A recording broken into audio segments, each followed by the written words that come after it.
Hola a todos.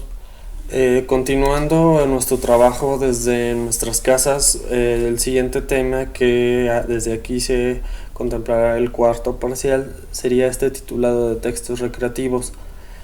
A primera instancia ya podríamos adivinar de alguna manera a qué se refieren estos textos. Por ejemplo, tendríamos aquí cierta clasificación en donde veremos, y ahí hay una gran relación con la materia de literatura, justamente las narraciones como los cuentos o las novelas, pues pertenecen a esta clasificación, justamente porque su misión o su objetivo de alguna manera es, pues, digamos, el entretenimiento. Pero vamos a revisar rápidamente la definición que aquí les anexo. Los textos recreativos, pues como ya lo habíamos dicho, son textos cuya finalidad es entretener, divertir, alegrar, deleitar o cultivar al lector. En este tipo de textos, las palabras tienen la facultad de despertar en el lector una gama de emociones y sentimientos que le hacen vivir y recrear imágenes, es decir, que nos hacen imaginar. En esta perspectiva, pues vamos a estar hablando de textos recreativos, aunque como les decía, pues podemos tener una clasificación. Tenemos los textos recreativos literarios y los populares. Dentro de los literarios tenemos narrativos, líricos, dramáticos, que bueno, básicamente eso lo veremos en literatura, aunque aquí lo vamos a explorar a muy grosso modo. Y por otra parte, después les haré una presentación sobre los textos recreativos populares.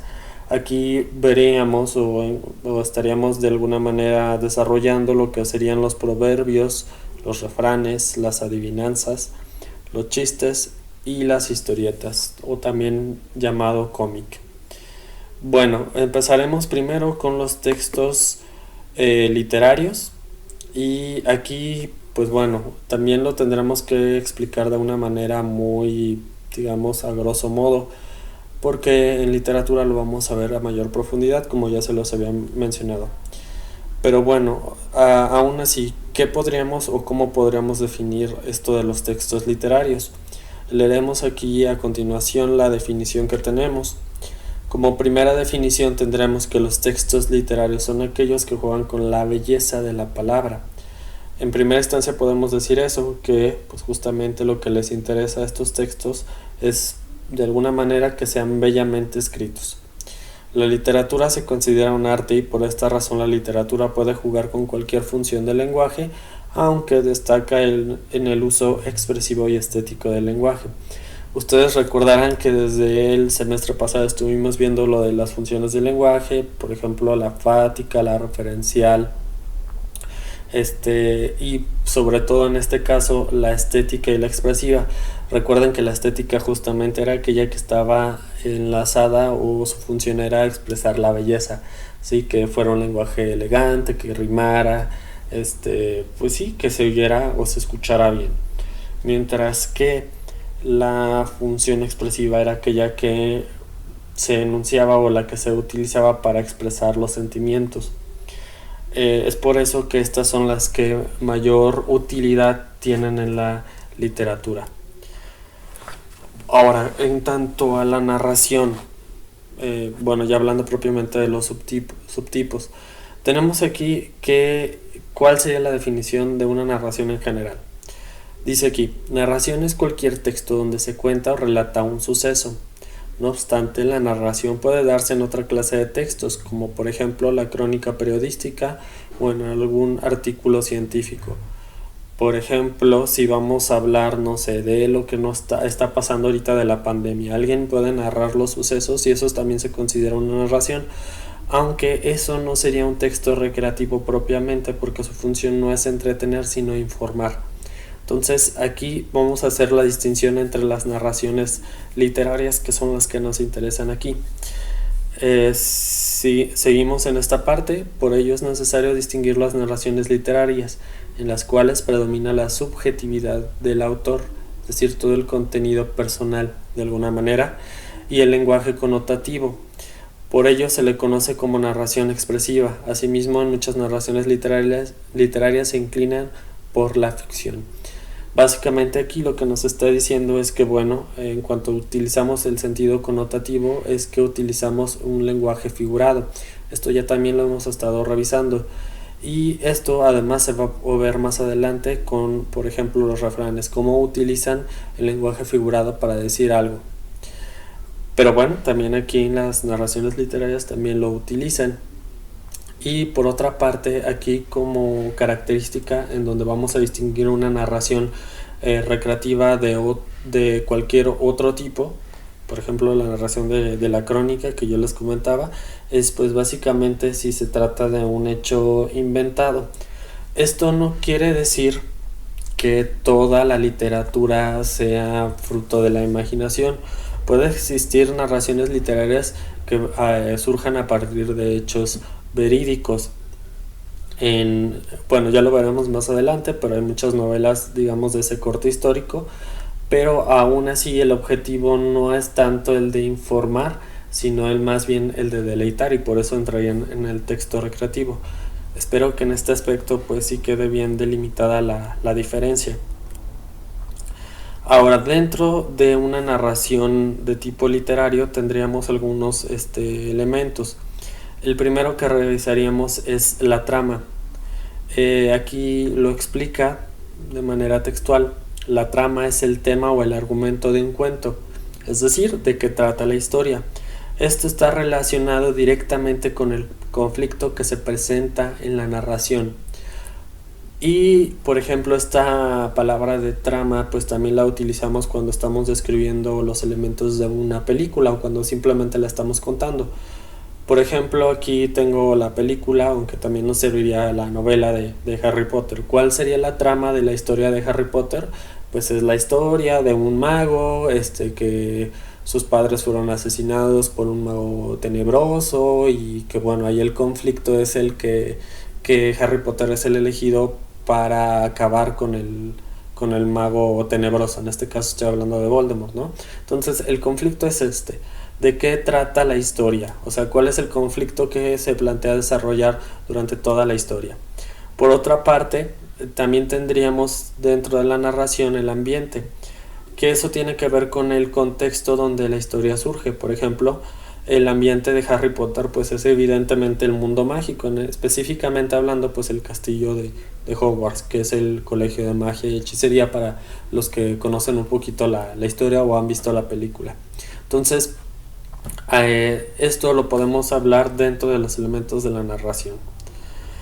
Además de ello, tendríamos que toda narración, o al menos tradicionalmente hablando, se ha estructurado de esta manera. Tenemos una introducción, un desarrollo y un desenlace. En la introducción básicamente nos habla o se responderían las siguientes preguntas: ¿dónde, cómo y cuándo suceden las acciones? Mientras que en el desarrollo se nos va, pues como dice la propia palabra, desarrollando más los personajes, los hechos y las emociones que desenvuelve el conflicto principal. Y finalmente el desenlace tiene que ver con el final, ¿no? O sea, cómo terminan las cosas. O sea, por ejemplo, nuevamente regresando a la historia de Harry Potter, pues ahí podríamos decir que el desenlace es cuando finalmente Harry termina con Lord Voldemort y bueno, ahí ya recibe las alabanzas del mundo mágico, ¿no? Por haber terminado la guerra entre este conflicto que se da en la historia, ¿no? Así con cualquier historia o narración lo podremos hacer. Y muy importante dentro de esta estructura pues también tendríamos el llamado clímax. Aquí pongo la definición. El clímax es el momento en el cual una trama, una obra alcanza su máxima tensión o su más alta tensión. Y aquí pues se los pongo como hablando de una montaña rusa, utilizando esa metáfora, ¿no? El punto más alto es donde llega la máxima emoción, al igual que en una montaña rusa cuando se suben, pues el punto más alto es cuando indica que la caída va a ser más pronunciada y eso nos va a producir mayor goce, ¿no? Por decirlo de alguna manera. Entonces, acuérdense que el clímax es el punto máximo, entonces, de tensión en la historia. Para que se entienda un poquito más, tenemos aquí los siguientes ejemplos con películas que seguramente habrán visto. Seguramente cuando están en Navidad o en Año Nuevo, que la pasan todos en esas épocas en el Canal 5, ven la del Titanic, ¿no? Aquí tengo varias imágenes que son fragmentos de la historia de esta película. Por ejemplo, aquí cuál sería el clímax. En la primera imagen tenemos cuando Jack se está despidiendo de Rose, cuando ya está en la tabla y que, bueno, ahí finalmente la deja que se salve, ¿no? Para que Rose no muera congelada. Por otra parte tenemos aquí cuando ya se están enamorando, en la segunda imagen. Y por último acá tenemos ya cuando están escapándose, ya cuando el Titanic se está hundiendo. ¿Cuál sería el punto más tensionante de toda esta historia? Si ustedes eligieron la imagen número 3, pues están en lo correcto, porque justamente el momento de mayor tensión y en donde el conflicto se desarrolla en su máxima expresión, digamos, es justamente en el hundimiento del Titanic, ¿no? Entonces el clímax del Titanic sería pues la parte del hundimiento y todo lo que desenvuelve ese acontecimiento, ¿no? Tenemos otro ejemplo con la película del Rey León, también que seguramente ya la habrán visto. Por una parte tenemos aquí en la primera imagen que está en su esquina derecha cuando muere Mufasa. En la segunda imagen tendríamos a Simba cuando está luchando contra Scar, ya cuando están peleando por el reino, una vez que regresa ya de grande Simba, ¿no? Y por último ya cuando Simba pues recibe el reino o es el heredero del reino de su padre, es decir, de Mufasa. Aquí dentro de cuáles imágenes estaría el clímax, pues si ustedes hablaron o escogieron la número 2, cuando están peleando justamente Scar contra Simba, pues sí, ese es el momento de máxima tensión y por lo tanto sería el clímax de esta película. Por último, un último ejemplo tendríamos en la historia de Shrek. Aquí tendríamos justamente pues la historia, ya sabemos, del ogro, que de alguna manera parodia todas estas películas o estas historias de niños, ¿no? De cuentos de hadas. Y bueno, aquí tendríamos tres escenas. En la esquina tendríamos cuando se está enfrentando Shrek con el dragón que custodia a Fiona.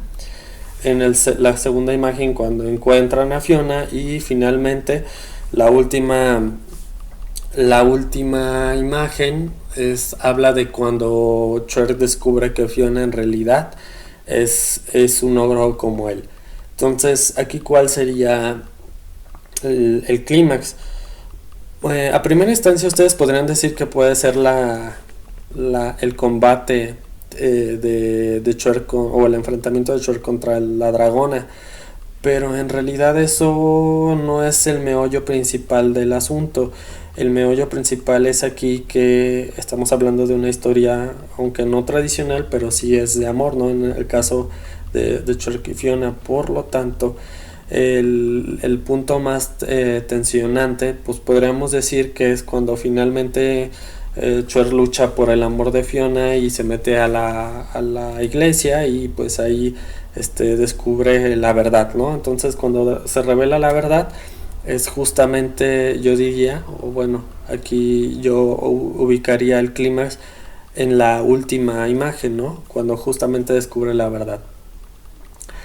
Y bueno, eso era como para que tuvieran más claro cómo identificar el clímax. Recuerden que entonces es el punto más alto de la tensión de la narración.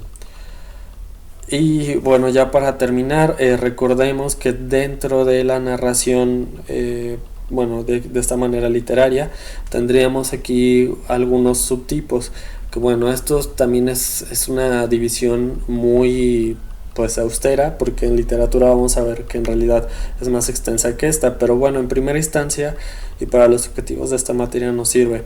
La primera clasificación tendríamos que sería el cuento, que ahí pues la característica básica es que es una narración corta, de carácter sencillo y extensión breve. El segundo punto sería la novela, que es una narración más extensa, con gran cantidad de personajes y de descripciones. Esto de desenvolver más o de hacer más largas las descripciones y agregar mayor número de personajes, pues es una característica propia de la novela. Recuérdenlo porque en literatura también lo vamos a estar trabajando el próximo semestre. Por último, tenemos también aquí la leyenda, que es una narración popular de carácter anónimo, que esa es su característica peculiar, y con un toque fantástico y generalmente de transmisión oral.